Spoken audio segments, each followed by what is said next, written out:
Assalamualaikum warahmatullahi wabarakatuh.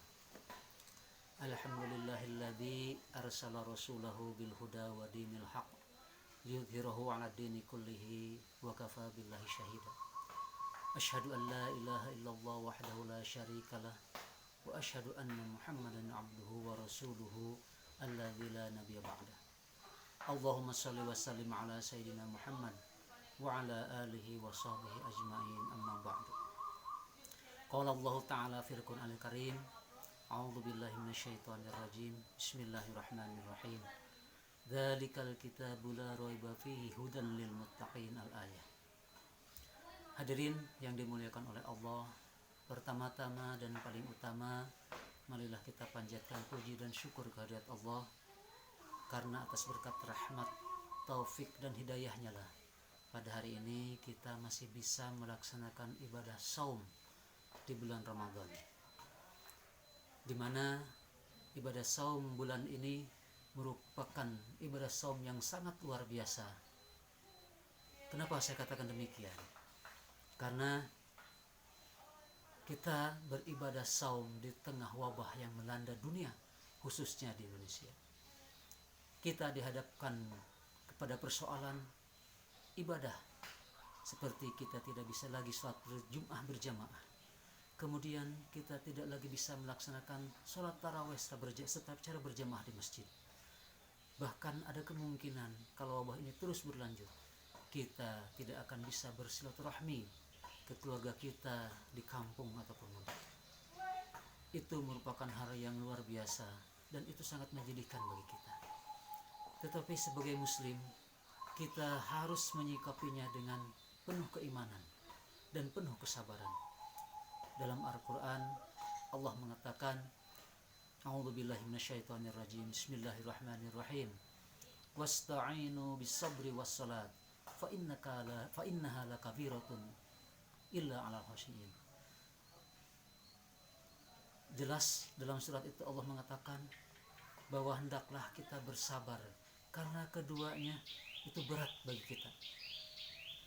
Hadirin yang dirahmati Allah, mudah-mudahan pada Idul Fitri nanti wabah ini cepat berlalu dan kita bisa bersilaturahmi dengan keluarga kita dan kita bisa bergembira untuk menyambut kemenangan nanti. Amin ya Allah ya Rabbal alamin. Hadirin yang dimuliakan Allah, pada hari ini saya akan menyampaikan sebuah materi, yaitu tentang kepribadian Qur'ani. Berbicara masalah kepribadian Qur'ani tidak lepas dari kepribadian seorang muslim. Karena apa? Karena Quran adalah pedoman yang dipegang oleh umat Islam.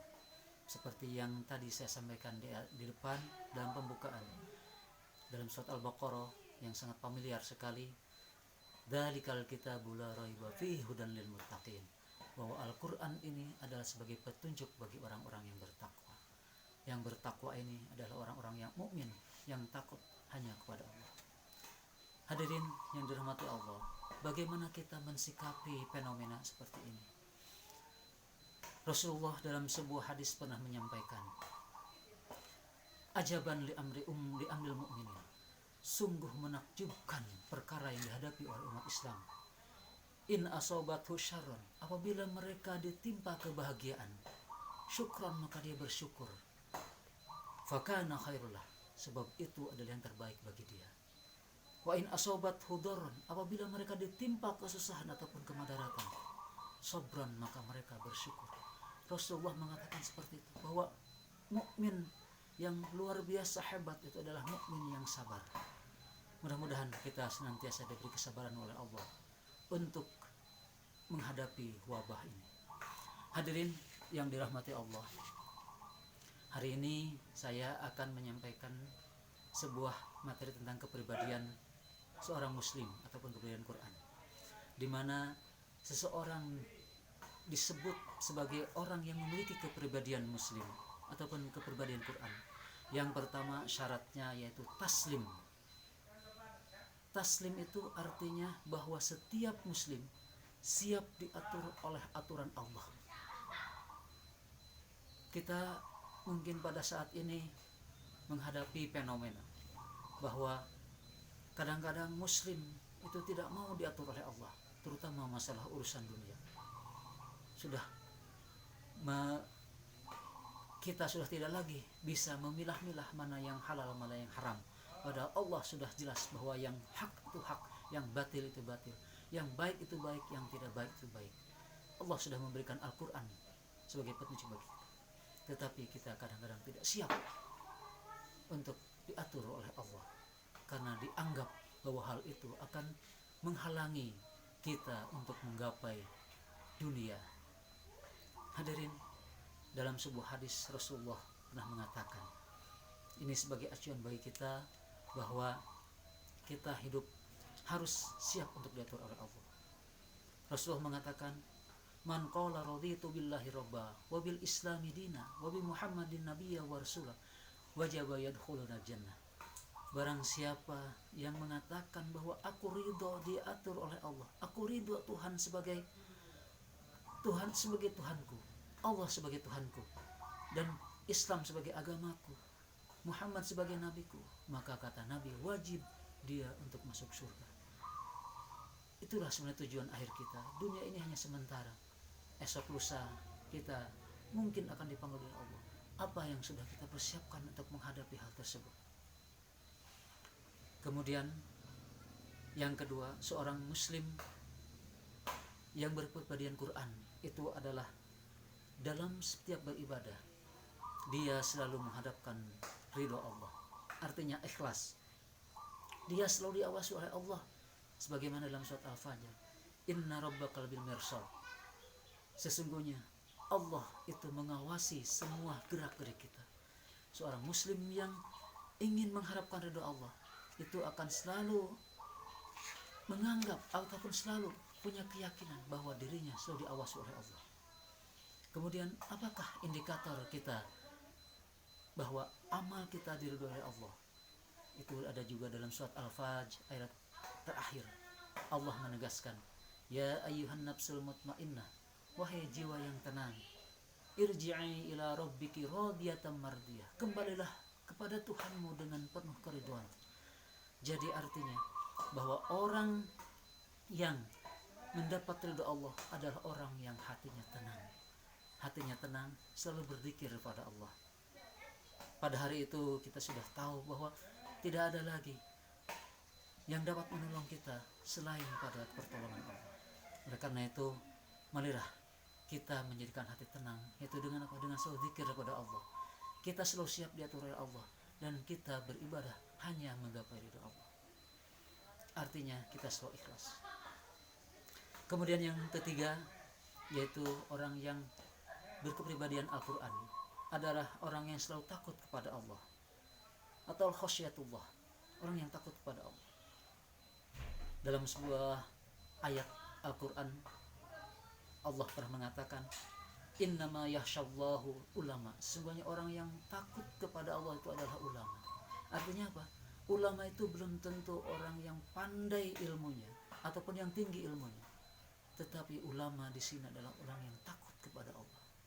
Kita lihat sahabat-sahabat Nabi, kemudian juga para tabi'in yang soleh-solehah, kita bisa melihat mereka sangat takut kepada Allah. Ada yang mungkin misalnya kita kenal dengan Imam Ghazali, kemudian juga untuk wanitanya kita kenal Rabi'atul Adawiyah, bagaimana mereka cinta dan takut kepada Allah. Orang yang takut kepada Allah berarti dia sudah bermain api cinta dengan Allah. Itulah seorang muslim yang sejati, yaitu mereka selalu takut kepada Allah. Yang terakhir, karena mungkin waktu, yaitu orang yang berkepribadian Quran adalah selalu memberikan manfaat kepada orang lain. Nabi pernah menyampaikan dalam sebuah hadis, khairun nas anfa'uhum linnas, sebaik-baiknya manusia adalah mereka yang bisa bermanfaat bagi orang lain. Kita tidak bisa hidup di dunia ini sendirian, karena sebenarnya hakikat manusia adalah sendiri, tetapi manusia tidak sendiri. Oleh karena itu, janganlah menyendiri, karena hidup kita bukan untuk diri sendiri. Selalu ingat, amal kita kembali kepada diri kita sendiri. itulah hakikat manusia yang sebenarnya. Oleh karena itu kita harus ingat kepada filosofi jari, yaitu jempol, telunjuk, jari tengah, jari manis dan kelingking. Mereka punya fungsi masing-masing. Ini filosofis. Jempol itu diibaratkan sebagai pejabat. Artinya pejabat itu punya kekuatan, punya polisi ataupun kebijakan. Kemudian telunjuk itu diibaratkan sebagai orang kaya, yaitu dia membantu orang yang miskin, membantu pemerintah juga dalam menggapai ataupun menyampaikan program-programnya. Kemudian jari tengah ini adalah ulama. Ulama harus menjadi penengah, baik itu bagi pejabat, baik itu bagi orang kaya.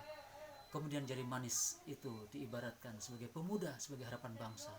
Kita bisa lihat kenapa jari manis diibaratkan sebagai pemuda atau filosofisnya pemuda.